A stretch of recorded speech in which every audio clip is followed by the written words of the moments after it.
Alright man, so what is up guys, Airball here and I'm back in another video.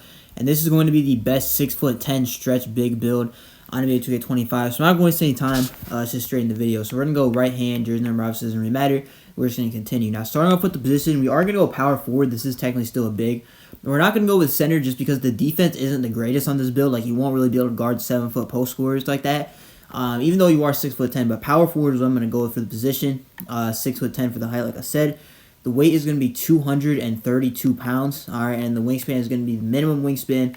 I know it sounds a little bit weird, but minimum wingspan gets you that 94 mid-range. We did 93 for Hall of Fame set shot specialist, which is why we're going to go with that. So 6'10" with a 6'10" wingspan. The reason why we're going with 232 is because if we go any lower, you guys see the defensive rebound is going to be 84, and we want that 85 for the gold box out beast. So that's why we're going to go with that. We'll still have a decent enough speed, and the strength will still be decent as well. Starting off with the finishing, close shot is going to be 83, which is really high, but the reason why it's 83 is just because the mid-range is a 93, and it's going to be tied into that. So 83 close shot, not bad. You could go 84 for paint prodigy. Honestly, I might do that, but we'll just see, with the attributes. 70 driving layup is what I'm going to go with. So we get physical finisher on bronze. We just got to upgrade the strength to at least a 60. We'll be able to get that on bronze. It's a lot better than having a 64 driving layup, which is the minimum you can get on this build. Just go 70, you get the physical finisher, and then you just move on with it. Driving dunk is going to be 84. Now, 84 driving dunk, you don't get posterizer on silver, but you do get the LeBron James dunk package, which is why we're going to go with that. The standing dunk is going to be a 72, which we're going to get, bronze rise up. So again, it'll help out a little bit. The bronze rise up, you'll be able to get a 72 standing dunk for those, for some standing dunk animations. In general, the standing dunks won't really be that bad. Post control, keep it 58. Now the shooting. This is going to be the best part of this build, obviously. This is a stretch big, 3-level scoring threat. We're going to go 93 on the mid-range, so we get Hall of Fame set shot specialist. We're going to go with a 83 on the three-pointer and just get bronze limitless range. You can go 86, but you don't get any extra badges, so I'll just go with 83. Get that bronze limitless. And there's not really going to be a difference between 83 and 86, especially because of the fact that you will have a 93 mid-range with the Hall of Fame set shot specialist. And be able to get shifty shooter, gold dead eye, things like that. So I'll just go with 93. And just save the attributes for the 83 three-pointer. Free throw is going to be a 69, which is nice. Pass accuracy, we're going to go with a 71. So 71 pass accuracy will get us that diamond on silver, which is really all we need. We don't really need too much higher, I guess, unless you're playing rec, like I've said in past videos. If you are playing rec and you're getting a lot of boards and things like that, maybe you're getting put at the center. I don't know why you would, but if you're getting put at the center, you're getting a lot of rebounds, throwing it down the court. I would get why.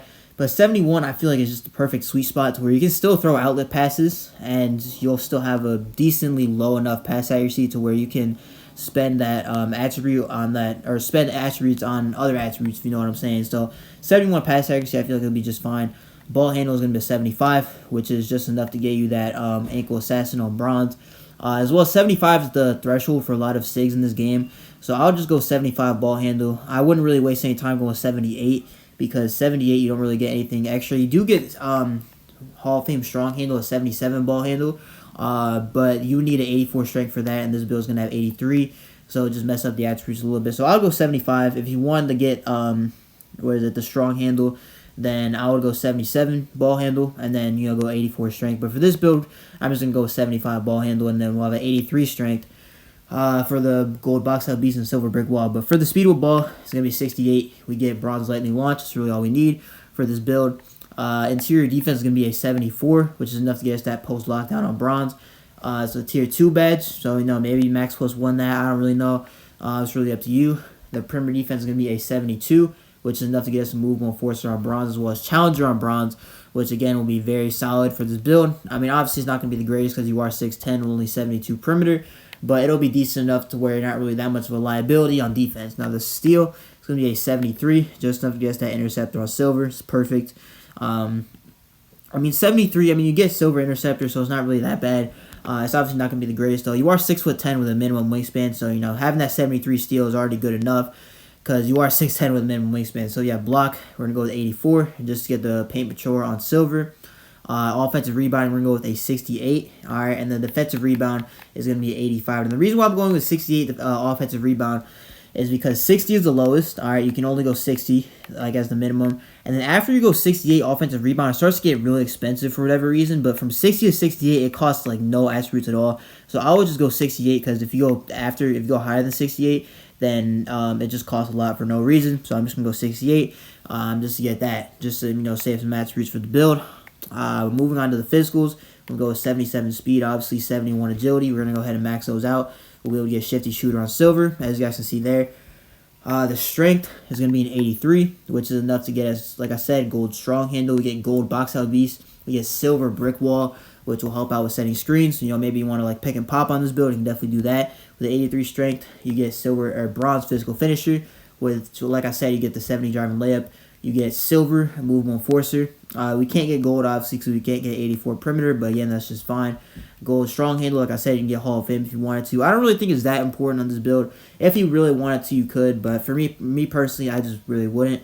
The vertical is going to be a 74, which gets us that silver high flying denier, which again, I think will be solid enough. That's the minimum though, so I just go at least 74 to get the silver high flying denier. Now, in terms of cap breakers, what I would use for this build, I would probably use +3 on driving dunk to get 87. And I would use your +1 from level 4 to get the vertical up to 75, which will get you that silver posterizer and the pro contact dunks off 2. Then you're left with 2 other cap breakers to use, which I don't really know what you could put on. I mean, I guess if you wanted to use like 3-pointer, maybe ball handle, get up to 77, and maybe like use strength 84 to get that up there sometime. I don't really know. It's really your choice. But I don't think getting a higher strength, like you don't get any other badge in between like 83 and 91, the brick wall. So I would just keep it at 83, just get these 2 badges right here, and then that'll be the best bang for your buck for this build. So like I said, you can save up attributes, and you can make the most well-rounded build as possible on this game. So yeah, this is what the build is looking like, man. 93 mid-range, you get Hall of Fame set shot. You can upgrade that to Legend if you wanted to. They're using the max +1 perk for the tier 1 badge. You get shifty shooter, which is again solid. Now, 72 agility. You can't actually get. That's kind of tough. I'm not gonna lie, because you can't get 72 because you'd have an 84 defensive rebound. So yeah, I don't really know. Like, you could go 232, and you are going to be 1 agility off of getting that. I didn't realize you needed 72 agility. Look, if you want to change this build up, you can, but silver shifty shooter I think will be just fine. We get shades of Tari Eason, Jabari Smith Jr., and Al Harrington, and then the builds will be called a 3-level scoring threat. Like I said, it's either a 2-way 3-level scoring threat if it has insane defense, or just a 3-level scoring threat. Basically 90% of the build on this game. I don't know why, but that's just how it is on this game. But yeah, that's going to do it for the video. If you guys liked it, make sure to comment, subscribe. I post every single day on this channel. Mainly build videos, but I also post tutorials, VC methods, and things of that nature on this channel. So yeah, make sure to stay tuned for more daily uploads. But yeah, this is Airball. Peace.